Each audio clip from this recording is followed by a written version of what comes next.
Une découverte accidentelle qui sauva une vie. Salut à tous et bienvenue sur AZ237. Dans notre quotidien, nous ne pensons pas que quelque chose de fou puisse nous arriver. Nous comprenons que c'est possible, mais nous ne nous attendons jamais à ce que quelque chose de radical se produise. Deux adolescents de Pennsylvanie n'avaient jamais pensé qu'ils seraient impliqués dans une découverte qui changerait des vies.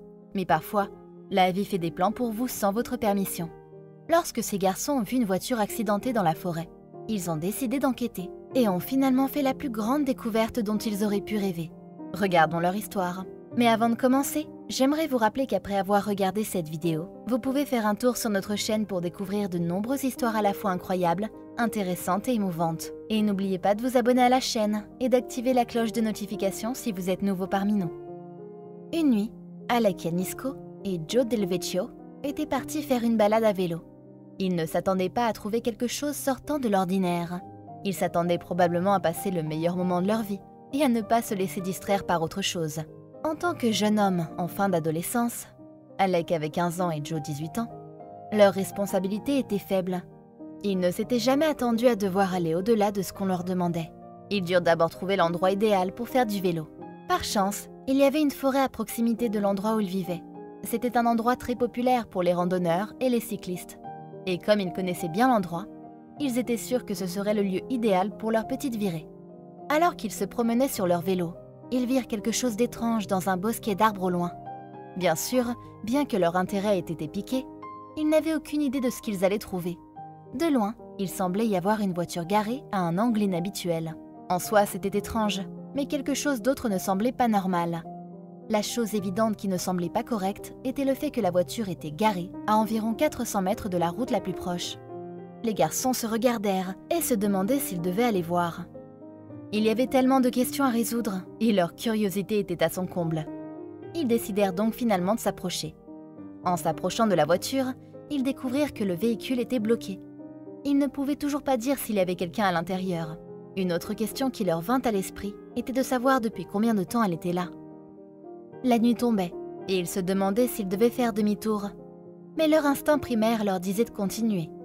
Finalement, ces braves garçons s'approchèrent suffisamment près de la voiture pour comprendre certaines choses. Ils découvrirent notamment qu'il n'y avait personne dans la voiture. Ensuite, ils réalisèrent que la voiture s'était accrochée à un rondin. Ils purent également voir que les fenêtres étaient fortement brisées. Cette voiture semblait abandonnée, et même si certaines de leurs questions trouvaient des réponses, cela en soulevait de nouvelles. Parmi toutes les questions qu'ils se posaient, la plus évidente était celle-ci. Où était le conducteur? Était-il ou elle à proximité? Ils décidèrent d'enquêter sur la voiture pour découvrir tout ce qu'ils pouvaient sur l'identité possible du conducteur, en vérifiant le coffre, la boîte à gants et sous les sièges également. Ils cherchèrent également dans la forêt pour voir s'ils pouvaient trouver un indice quelconque. Finalement, ils trouvèrent quelque chose qui semblait prometteur. C'est dans la voiture qu'ils trouvèrent une piste assez intéressante. Il s'agissait d'une carte de fidélité du Sam's Club, sur laquelle était écrit le nom d'Edwin Cosick. C'était plutôt encourageant pour les garçons, mais cela ne les aidait pas à se rapprocher de l'endroit où se trouvait cet homme. En supposant qu'Edwin était le propriétaire de la voiture, ils décidèrent de trouver tout ce qu'ils pouvaient sur cet homme. Ils espéraient sincèrement que le fait d'en savoir plus sur lui les mènerait à l'endroit où il se trouvait. Grâce à l'avènement de la technologie moderne, ils réalisèrent qu'il existait un moyen très simple de trouver qui ou où Edwin Cosick était.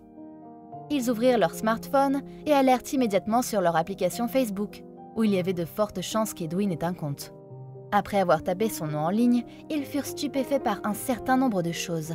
Tout d'abord, ils découvrirent qu'il était un juge fédéral, connu et respecté, qui avait également 92 ans. Ensuite et surtout, ils découvrirent dans plusieurs reportages récents qu'il avait en fait disparu depuis 2 jours. Les garçons n'arrivaient pas à y croire. Était-il sur le point d'aider à retrouver une personne disparue? Après avoir réalisé que ce vieil homme avait disparu, ils se demandaient où il pouvait être et continuaient à chercher dans la région.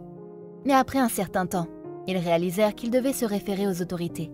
Mais même si la police les avait rejoints dans leurs recherches, ils ne trouvaient toujours pas Edwin. Que signifiait tout cela? Ils commençaient à s'inquiéter que quelque chose de grave ait pu lui arriver. La police organisa une équipe de recherche massive pour retrouver Edwin, qui comprenait un certain nombre de chiens spécialement entraînés. Inutile de dire que les garçons ne s'attendaient pas à passer leur nuit comme ça. Après une enquête plus approfondie, les membres de la famille d'Edwin révélèrent qu'il prenait des médicaments pour l'aider à surmonter ses pertes de mémoire. Le fils d'Edwin, en particulier, était extrêmement inquiet de ce fait, pour des raisons évidentes. Est-il possible que les pertes de mémoire de son père aient contribué à ce qu'il se perde après s'être retrouvé coincé dans la forêt et avoir cherché le chemin du retour? Il y avait tellement de choses possibles qui auraient pu se produire, et les gens étaient impatients de le retrouver. Comme si les choses ne pouvaient pas être plus étranges, une vidéo de surveillance datant d'1h30 du matin la nuit précédente fut trouvée. Cette vidéo montrait Edwin essayant d'entrer dans le supermarché ShopRite fermé. Ce qui était inquiétant dans la vidéo de surveillance, c'était que lorsqu'Edwin réalisa qu'il ne pouvait pas entrer dans le magasin, il partit dans la direction opposée à celle de son domicile.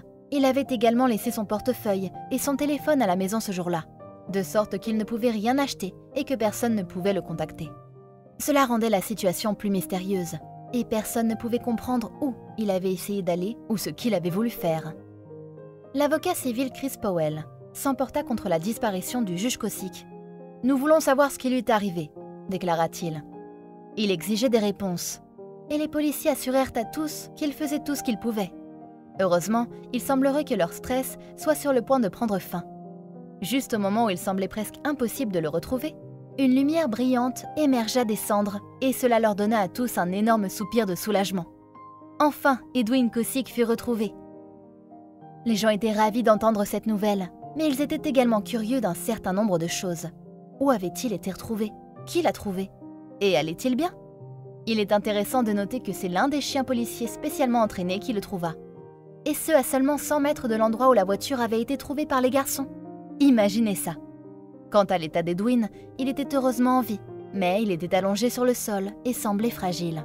Une fois retrouvé, les autorités l'emmenèrent d'urgence à l'hôpital pour s'assurer qu'il n'avait pas de blessures graves. Son fils indiqua qu'il souffrait de blessures plus anciennes, telles que des côtes cassées, qui avaient pu être causées par l'accident et le temps passé dans les bois. Mais une fois que les médecins l'examinèrent en détail, ils furent heureux d'annoncer qu'il était en bonne santé. Étonnamment, il n'avait pas subi de dommages sérieux lors de cette épreuve. En raison de sa perte de mémoire, il fut difficile de reconstituer ce qui s'était passé, mais le juge aida lentement les autorités à reconstituer les événements. Il semblait qu'il avait subi une grave perte de mémoire alors qu'il conduisait sa voiture et qu'il avait complètement perdu la notion de l'endroit où il se trouvait. Il devint désorienté et confus et conduisit sa voiture dans les bois. Là, il heurta un tronc d'arbre et ne pouvait plus conduire. Il sortit de son véhicule en titubant et s'effondra sur le sol à une centaine de mètres de sa voiture. C'est là que nos deux héros adolescents entrèrent en scène. Heureusement, Alec Janisco et Joe Del Vecchio avaient décidé de conduire leur vélo directement dans les bois, où Edwin Kosick avait eu un accident avec sa voiture. Ils étaient au bon endroit, au bon moment, et ils l'avaient signalé à la police, sauvant ainsi la vie du juge. Si les garçons n'avaient pas été dans le secteur, ou s'ils avaient simplement ignoré la voiture étrange dans les bois, il aurait été trop tard pour retrouver Edwin. Qui était Edwin Kosick d'ailleurs? Il était un juge fédéral très connu et très respecté. Il avait siégé pendant plus de 30 ans et était surtout connu pour avoir condamné à de longues peines de prison 2 juges corrompus qui avaient accepté de l'argent en échange de l'envoi de mineurs dans des centres de détention. Cette affaire lui avait valu un grand respect.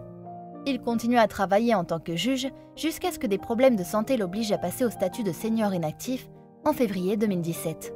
Les adolescents avaient peut-être sauvé la vie d'un homme, mais ils ne considéraient pas leur geste comme héroïque.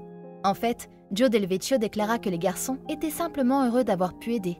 Ils allèrent rendre visite à Edwin Kosick à l'hôpital, où ils purent lui parler et constater qu'il était sain et sauf. Et ils furent honorés de le rencontrer. Après tout cela, Del Vecchio déclara qu'il envisageait de devenir officier de police. Il semble qu'il soit déjà sur la bonne voie. Peu après son rétablissement, Edwin Kosick alla revoir les adolescents qui lui avaient sauvé la vie. Cette fois, lors d'une cérémonie de remise de prix. En effet, le juge était dans le public lorsqu'Alec Janisco et Joe Del Vecchio reçurent un prix pour leurs actions devant leurs parents et leurs camarades de classe. Ils le méritaient bien. Leur rapidité d'esprit et leur action intelligente avaient sauvé la vie d'un homme. Sa famille et lui leur en seront toujours reconnaissants. Il peut sembler fou que tout cela ait commencé à partir de 2 adolescents partis s'amuser sur leur vélo. Mais c'était bien le cas. Bien que les garçons ne soient pas ceux qui l'avaient officiellement trouvé, ils avaient trouvé sa voiture abandonnée. Et c'est donc grâce à eux que la police avait su où chercher.